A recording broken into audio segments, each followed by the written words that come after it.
열왕기상 19장에서 우리가 엘리야가 어떤 상황에 있었는지를 살펴보았습니다. 깊은 좌절에 빠져 있었던 엘리야에게 이제 하나님께서 세미한 음성으로 말씀하시죠. 그러면서 엘리야가 이루지 못한 그 일들을 하나님께서 어떤 방식으로 이룰지를 알려주십니다. 그리고 이 말씀을 듣자마자 이제 엘리야는 그 호렙산을 떠나서 돌아옵니다. 돌아오면서 19장 마지막 부분을 보면 엘리사를 이제 택하여 선지자로 부릅니다. 대략 시간적으로 살펴보면 엘리사를 불러서 제자로 삼고 훈련한 시간이 지금 이 엘리야가 마지막 하나님께 들림을 받는 이때까지 한 12여 년의 기간이 지난 것으로 볼 수 있습니다. 시간적으로 이렇게 멀리 떨어진 10여 년의 기간 동안에 엘리야가 여러분들이 이미 20장, 열왕기상 20장 이후에 살펴본 것처럼 엘리야가 좀 뜸하게 나타나죠. 이 아합의 그런 통치 가운데 엘리야가 별로 크게 부각되지 않고 나타납니다. 그 기간 동안에 이 엘리야가 무엇을 했느냐 하는 것이 사실 오늘 본문을 이렇게 묵상해보면, 반영해보면 그동안 10여 년 동안 엘리사는 선지 학교를 만들어서 선지자들을 양성하고 있었던 것을 알 수 있습니다.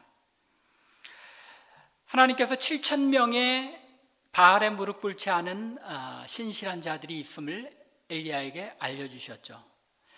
엘리야가 그들 가운데서 이제 뽑아서 선지자로 이제 훈련했던 것 같습니다.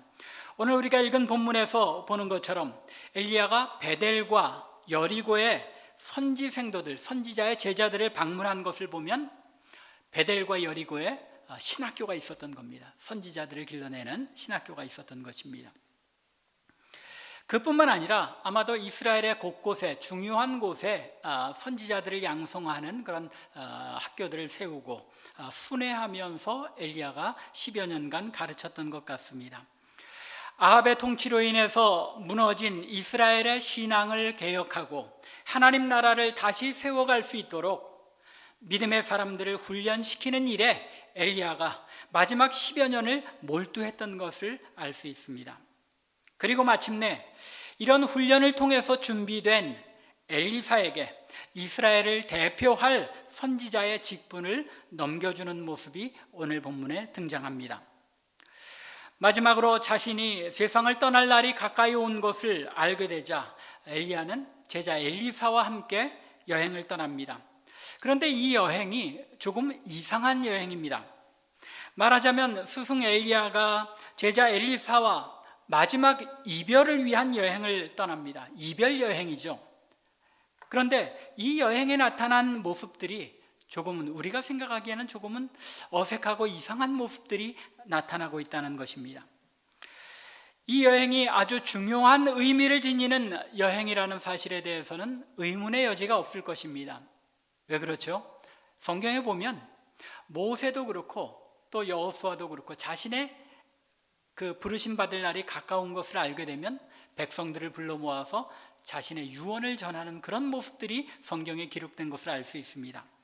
모세는 자신이 세상을 떠나게 될 날을 알게 되자 온 이스라엘 백성들을 어디에 불렀죠? 모압 평지에 불러 모았습니다.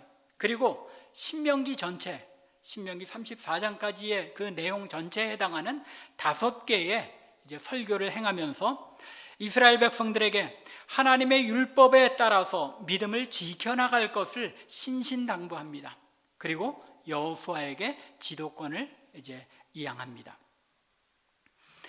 이와 마찬가지로 엘리야도 자신의 생명의 기한이 다한 것을 알게 되었을 때 그때 상황이 이스라엘 백성들은 이미 우상 숭배에 깊이 빠져 있었기 때문에 이스라엘 백성들을 다 불러 모아서 마지막 유언적인 부탁을 하지는 못하였기 때문에 자신의 후계자인 엘리사에게만큼은 중요한 신앙의 교훈을 남겨주고 싶었을 것입니다. 그 유언을 이스라엘 백성 전체에게는 상황상 하지 못할지라도 적어도 자신의 후계자에게만은 전하고 싶었던 것입니다. 그렇기 때문에 오늘 본문에 나타난 스승 엘리야와 제자 엘리사의 이별 여행은 특별한 여행이라고 볼 수밖에 없습니다. 따라서 오늘 우리가 이 이상한 이별 여행의 내용을 살펴보면서 하나님께서 우리에게 주시는 은혜를 살펴보고자 합니다. 이 여행이 조금 어색하고 이상하게 느껴지는 이유는 스승은 떼어놓으려 하고 제자는 끝까지 쫓아가려는 그런 이상한 여행이었다는 것입니다. 선생인 엘리야는 제자 엘리사를 떼어놓으려고 몇 번씩이나 애쓰는데 제자인 엘리사는 스승 엘리야를 결코 떠나지 않으려는 그런 모습이 나타나고 있는 것입니다. 2절에 나타난 스승과 제자의 대화를 한번 보시기 바랍니다. 엘리야가 엘리사에게 이르되 청하건대 너는 여기 머물라. 여호와께서 나를 베델로 보내시느니라 하니 엘리사가 이르되 여호와께서 살아계심과 당신의 영혼이 살아있음을 두고 맹세하노니 내가 당신을 떠나지 아니하겠나이다 하는지라. 이에 두 사람이 베델로 내려가니. 떼어놓으려고 하는데 안 떨어지니까 할 수 없이 같이 베델로 갑니다. 그런데 4절을 보면 베델에 가서도 또다시 이제 스승 엘리야가 엘리사를 떼어놓으려고 합니다. 다시 한번 엘리사에게 너는 그냥 여기 머물라 그렇게 주장하지만 엘리사는 결단코 엘리야를 떠나지 않겠다고 맹세합니다. 그것으로 끝이 아니죠. 6절에 가보면 세 번째로 여리고에서도 이제 그곳을 떠나면서 엘리야는 엘리사에게 너는 그냥 여기에 머물러 있어라 라고 지시합니다. 하지만 엘리사는 결코 그럴 수 없노라고 하며 따라 나섭니다. 스승은 제자를 떼어놓으려 하고 제자는 스승을 마치 엄마의 치맛자락을 붙잡는 어린아이처럼 떨어지지 못하고 붙잡고 늘어집니다. 참으로 이상한 스승과 제자이죠. 도대체 무슨 일이 벌어지고 있는 것입니까? 많은 신학자들과 목사님들이 이 부분을 설명하기를 스승인 엘리야가 제자인 엘리사를 시험하고 있는 것이다 라고 봅니다. 제가 생각하기에도 전후 문맥을 볼 때 그런 것 같습니다. 아마도 스승인 엘리야는 자기보다 앞서 있었던 이 룻의 이야기를 잘 알고 있었던 것 같습니다. 룻기를 보면 시어머니 나오미가 이제 남편과 두 아들이 모압 땅에서 죽게 되자 고향인 베델로 돌아가고자 작정합니다.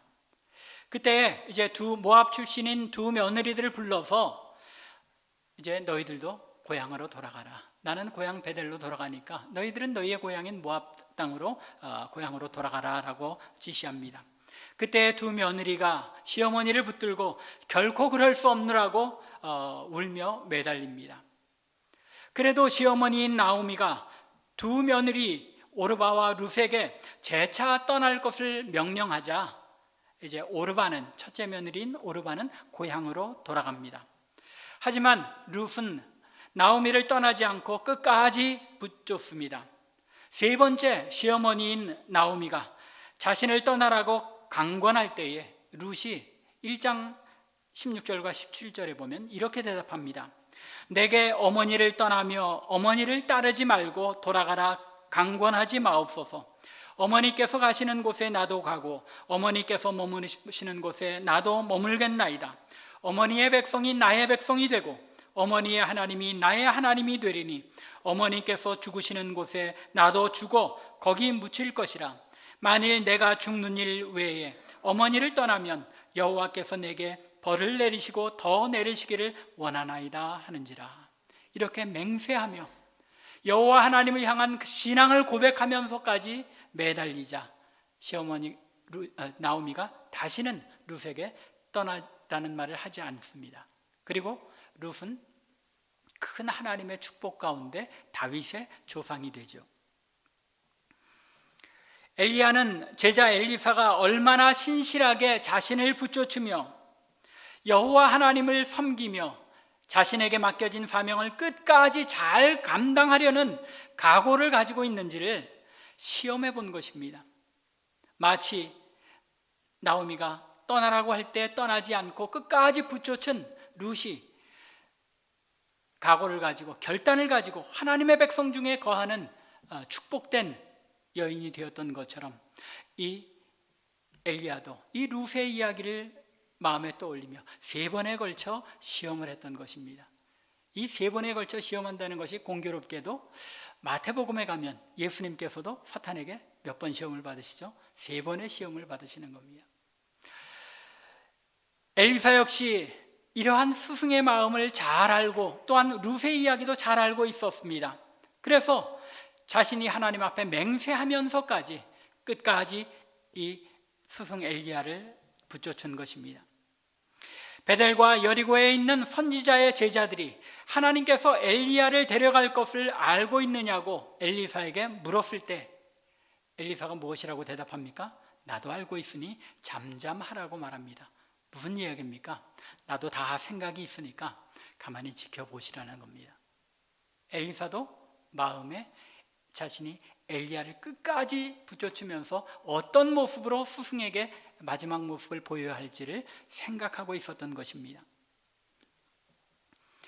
엘리사는 엘리야가 하나님의 부르심을 받을 것을 잘 알고 있었지만 스승에 대하여 끝까지 애정을 가지고 그 마지막을 지켜보려는 마음과 또 하나님께서 스승 엘리야를 어떤 모습으로 불러가실지를 지켜보고자 하는 그런 열망, 그리고 자신에게 맡겨진 하나님 나라의 일을 감당하기 위해서는 스승의 능력을 이어받아야 한다는 이런 생각을 가지고 각오와 결단을 가지고 끝까지 엘리야를 붙여준 것입니다.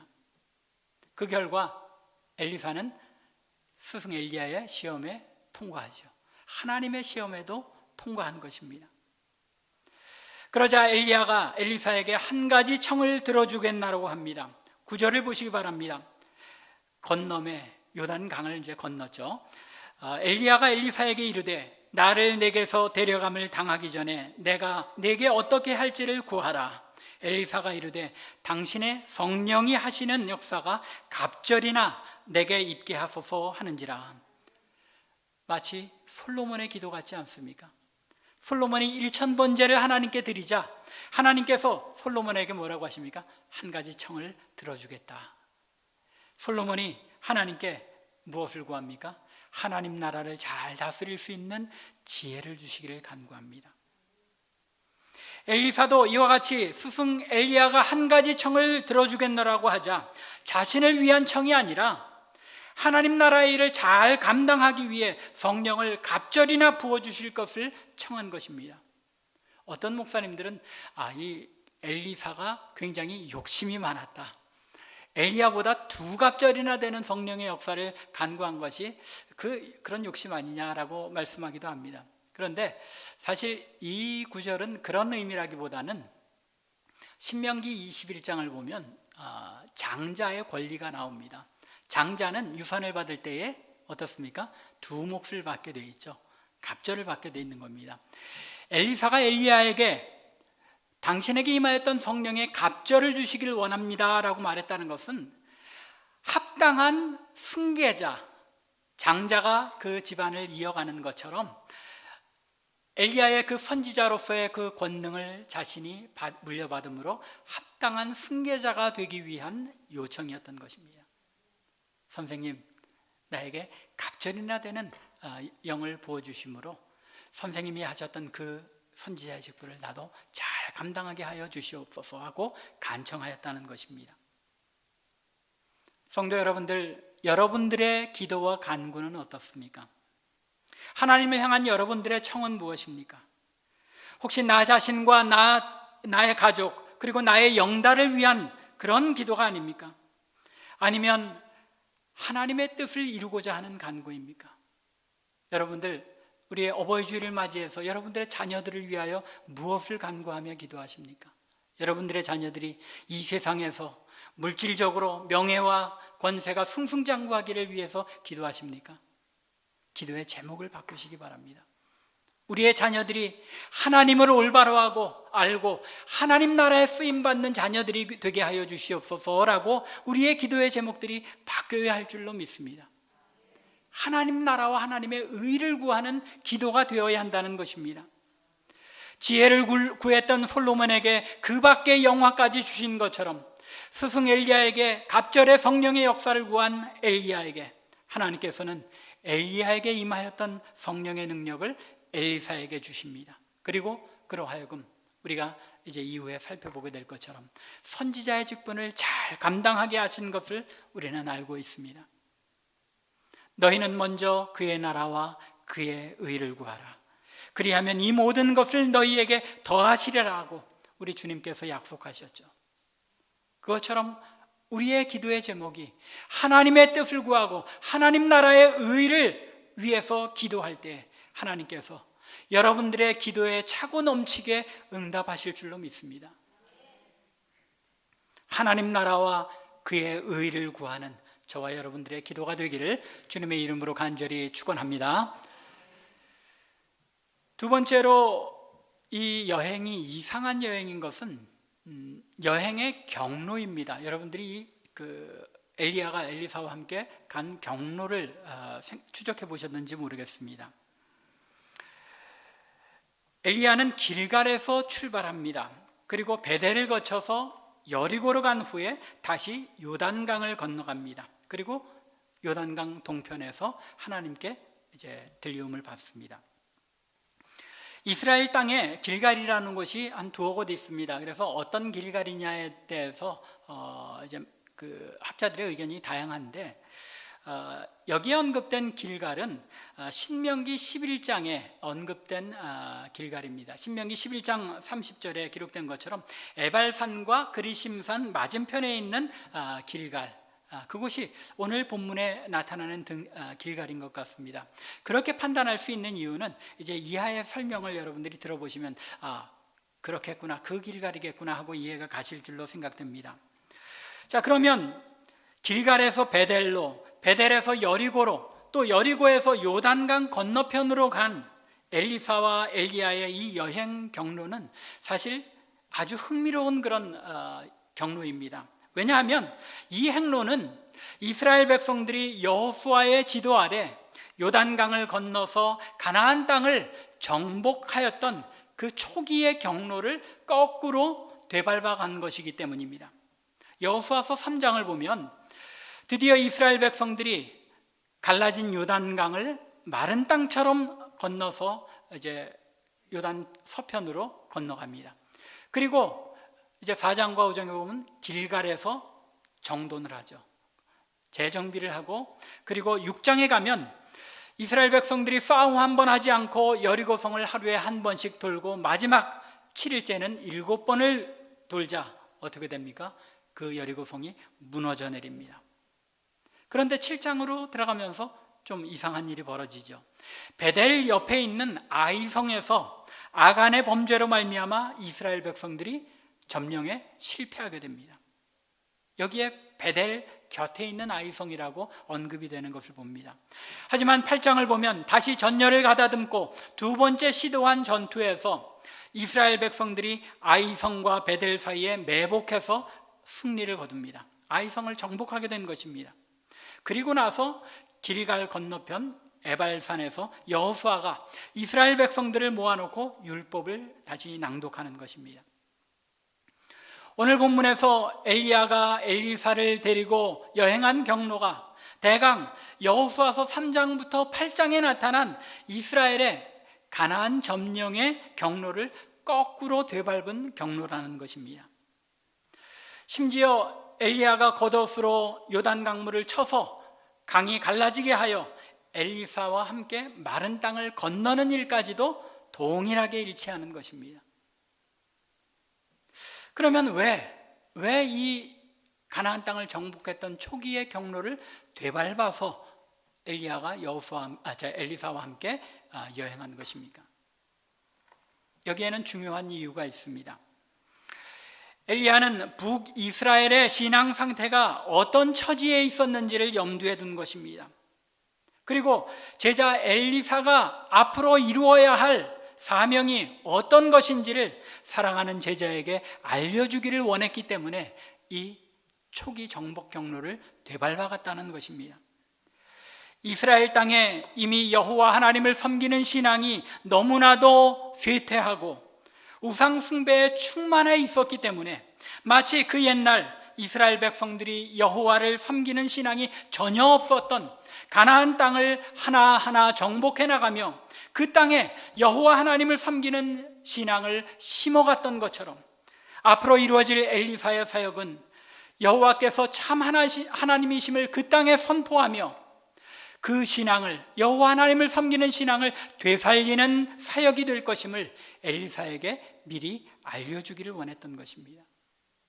엘리사야, 내가 앞으로 이루어야 할 사역이 마치 하나님께서 여호수아를 통해 이 가나안 땅을 점령하게 하시고 하나님의 백성의 그 신앙, 여호와 하나님을 섬기는 신앙이 이 땅에 충만하게 하셨던 것처럼 너의 사역이 앞으로 그런 모습으로 이루어져야 할 것이다 라는 사실을 알려주기 원했다는 것입니다.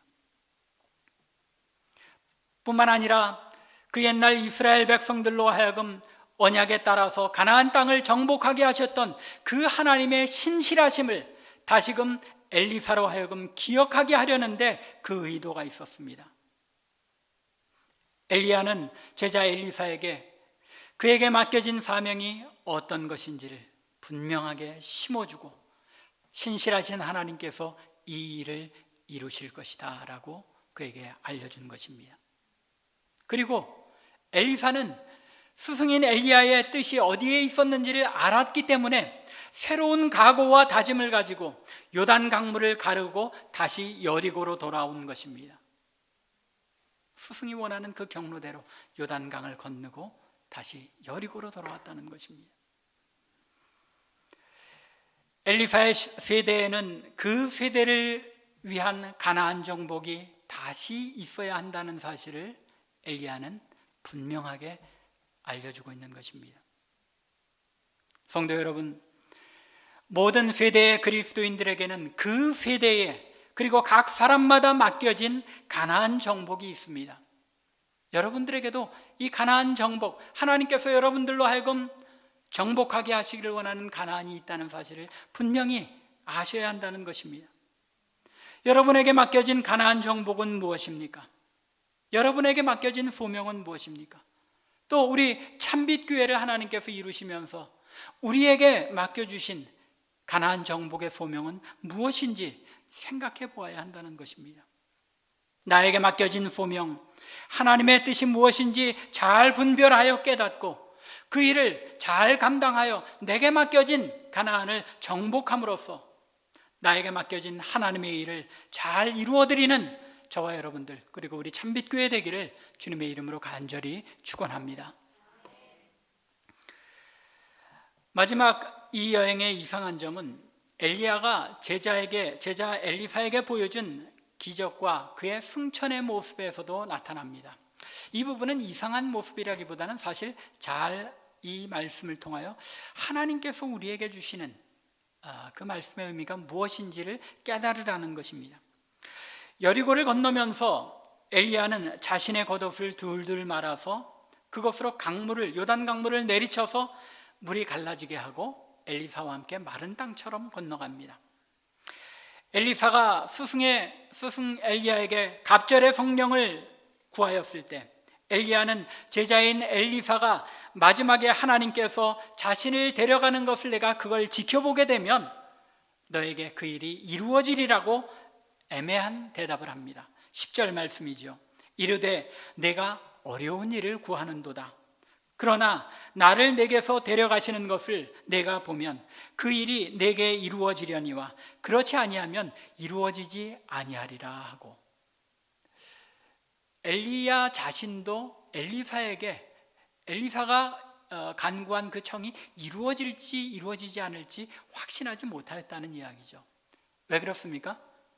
어떤 한 사람에게 은사와 은혜를 베푸는 것은 하나님의 주권에 달린 일이지 누가 하나님의 은사가 당신에게 있기를 바랍니다 하고 말한다고 해서 이루어지는 것이 아니라는 것입니다. 참 그런 면에서 보면 오늘날 많은 은사주의자들이 마치 자신이 하나님의 권능을 전달해 줄 수 있는 것처럼 성령의 역사를 부어준다고 말한다는 것, 굉장히 조심스러운 그런 표현인 것입니다. 오직 하나님께서 당신이 원하시는 사람에게 하나님의 권능과 은혜를 주시는 것입니다. 이 사실을 너무나도 잘 알고 있었기 때문에 성령의 능력이 충만했던 엘리야 자신도 내가 이 일이 이루어지는 것을 보게 되면 하나님께서 너에게 그렇게 이루어 주실 것이지만 그럴지 않을지 나도 확신하지 못하겠다라고 대답한 것입니다. 드디어 엘리야가 회오리 바람 가운데 하늘로 들어올림을 받습니다. 그리고 엘리사가 엘리야의 승천을 보게 되자 엘리야가 그의 겉옷을 엘리사에게 던져주었고 엘리사는 그 옷을 주워가지고 돌아오며 스승 엘리야가 했던 것처럼 옷을 둘둘 말아서 요단강을 가르는 이적을 일으킨 것입니다. 제자 엘리사도 스승 엘리야와 동일한 이적을 일으켰을 때 그것을 본 선지 생도들이 어떻게 합니까? 엘리야의 권능이 엘리사에게 임한 것을 보며 엘리사가 엘리야의 진정한 계승자임을 인정하고 받아들이게 됩니다. 15절에 나타나 있죠. 엘리야는 제자인 엘리사가 자신과 동일한 성령의 능력을 행하는 계승자라는 사실을 자신의 옷을 던져줌으로써 그것을 알리게 한 것입니다. 모든 이스라엘로 하여금 엘리사가 엘리야를 계승한 것임을 깨닫도록 옷을 던져준 것입니다. 그런데 이 사건은 제자 엘리사의 권위를 인정하게 하는 데에만 그 목적이 있는 것은 아닙니다. 열왕기를 기록한 이 역사가가 엘리야와 엘리사의 이 이상한 여행을 기록하며 포로로 붙들려가 있는 이스라엘 백성들에게 이 이야기를 들려주는 이유를 생각해 볼 필요가 있습니다. 여러분들, 제가 늘 말씀드리죠. 어떤 성경의 한 책을 읽을 때 그 책을 누가 누구에게 기록하고 있는지를 생각하라는 것입니다. 이 열왕기의 이야기는 열왕기 하 마지막을 보면 포로로 잡혀가 있는 이스라엘 백성들을 위하여 이 내용을 기록한 것을 알 수 있습니다. 그렇다면 역사가가 이 엘리야와 엘리사의 이 이상한 이야기를 기록한 것은 포로로 잡혀가 있는 이스라엘 백성들에게 무엇인가를 전하기 위해서, 알려주기 위해서 기록했다는 것입니다. 엘리야와 엘리사가 가나안 정복의 그 경로를 되짚어 갔다가 엘리사가 동일한 경로로 되돌아오며 그 가운데 엘리야가 행하였던 그 성령의 능력을 나타내 보인 것을 기록함으로써 열왕기서를 기록한 역사가는 자신의 시대의 독자들에게 중요한 사실을 알려주기를 원했던 것입니다. 엘리야와 엘리사의 시대보다 500여 년 전 가나안 정복 때에 이스라엘 백성들에게 역사하신 그 하나님의 권능이 지금 누구를 통해서 나타나는 것입니까? 엘리야와 엘리사에게 임하여 나타난다는 것을 말씀하고 있는 것입니다. 이처럼 가나안 정복 때 일어났던 그 하나님의 권능과 역사가 500년 이후에 엘리사와 엘리야를 통해서 동일하게 역사하였고 그 하나님의 능력과 역사는 오늘 바로 여러분들에게 일어나고 날 수 있는 일입니다 라고 포로에 잡혀가 있는 이스라엘 백성들에게 권면하고 있는 것입니다. 저들이 얼마나 각박한 삶을 살아가고 있었습니까? 그런데 그들에게 여러분들이 믿음으로 엘리사와 엘리야와 같이, 그리고 그 옛날 이스라엘 백성들처럼 하나님을 믿고 의뢰하며 그분의 명령에 순종하기만 한다면 여러분들의 삶에도 이런 동일한 하나님의 능력의 역사가 나타날 것입니다 라고 위로하고 있는 것입니다. 이것이 열왕기 역사가가 이 기록을 통해서 엘리사와 엘리야의 이 이상한 이별 여행을 자신의 독자들에게 알려주고 또 하나님께서는 그 이야기를 오늘날 우리에게 들려주시는 목적이 바로 여기에 있다는 것입니다. 가나안 정복만이 아니라 엘리야와 엘리사 시대만 아니라 또 포로기의 이스라엘 백성들만 아니라 오늘날 당신의 백성인 우리들에게도 우리가 신실하게 하나님의 능력을 의지하고 그분을 믿고 신뢰하기만 하면 우리 가운데도 하나님의 동일한 능력과 역사가 나타나서 우리의 가나안을 정복하게 하신다는 것입니다. 여호수아의 지도 아래 이스라엘로 하여금 가나안을 정복하게 하신 하나님이 엘리야와 엘리사로 하여금 어두운 암흑과 같은 아합과 그 아들들의 시대에 여호와의 권능을 나타내며 신앙을 회복하게 하신 그 하나님이 바로 동일한 우리의 하나님이시라는 것입니다. 그리고 그 하나님께서 오늘날 우리와 함께 하기를 원하시며 우리로 하여금 우리의 가나안을 정복하기를 원하신 하나님이신 줄로 믿으라는 것입니다. 하나님 나라는 한 세대의 가나안 정복으로만 끝나는 것이 아닙니다. 각 세대마다 그들이 정복해야 할 가나안이 있는 것입니다. 각 세대마다 그들에게 주어진 가나안을 정복하는 이 일들을 통하여 하나님 나라는 오늘날까지 지속되고 있는 것입니다. 여러분들의 자녀들을 위한 기도가 이런 기도가 되기 바랍니다. 하나님, 우리의 자녀들도 그들 앞에 놓인 가나안을 능력으로 정복하는 주의 백성들 다 되게 하여 주시옵소서. 어버이 주일은 여러분들이 자녀들에게 이제 기쁨으로 대접받는 날이기도 하지만 이러한 사명을 그들에게 알려주는 그러한 날이기도 하다는 것입니다. 이러한 신앙의 전통이 세대에서 세대로 이어져 가며 하나님께서 맡겨주신 교회의 역할을 잘 감당할 때 하나님께서는 교회로 말미암아 하나님 나라의 능력과 권세를 드러내시는 것입니다. 간절히 원하기는 우리 참빛교회와 성도들이 이처럼 하나님의 그 능력과 역사를 신뢰하는 가운데 우리 앞에 놓인 우리의 가나안을 잘 정복하고 또 그러한 신앙의 유산을 우리의 자녀들에게 잘 넘겨줌으로 말미암아 하나님의 영광을 나타내는 참된 하나님의 백성의 공동체를 이루어가기를 주님의 이름으로 간절히 축원합니다. 기도드리겠습니다.